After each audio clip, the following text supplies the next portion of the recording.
திருமண பந்தத்தின் புனிதத்தை காக்க மனைவியுடன் கட்டாய உறவில் ஈடுபடுவது குற்றமல்ல என்று உச்சநீதிமன்றத்தில் மத்திய அரசு வலியுறுத்தியுள்ளது. மனைவியின் விருப்பமின்றி கட்டாய உறவில் கணவர் ஈடுபடுவதை குற்றமாக அறிவிக்க கோரிய மனுக்களை உச்சநீதிமன்ற தலைமை நீதிபதி அமர்வு விசாரித்து வருகிறது. அதில் திருமண பந்தத்தில் பெண்களுக்கு பாதுகாப்பு அளிக்க நாடாளுமன்றம் பல்வேறு சட்ட தீர்வுகளை வழங்கியிருப்பதாக மத்திய அரசு பதில் மனு தாக்கல் செய்திருக்கிறது. அதில் இந்த விவகாரம் சமூக ரீதியானதே தவிர சட்ட ரீதியானது அல்ல என்று குறிப்பிட்டுள்ளது. மனைவியுடன் கட்டாய உறவில் ஈடுபடுவதை குற்றமாக அறிவிக்க சட்டம் இயற்றும் உரிமை உச்சநீதிமன்றத்திற்கு இல்லை, நாடாளுமன்றத்திற்கே உள்ளது என்று தெரிவிக்கப்பட்டது.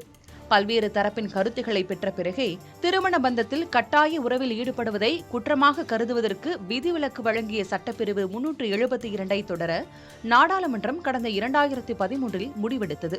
இதை குற்றமாக கருதினால் திருமண உறவில் பல்வேறு சிக்கல்களுக்கு வழிவகுக்கும் என தெரிவிக்கப்பட்டுள்ளது.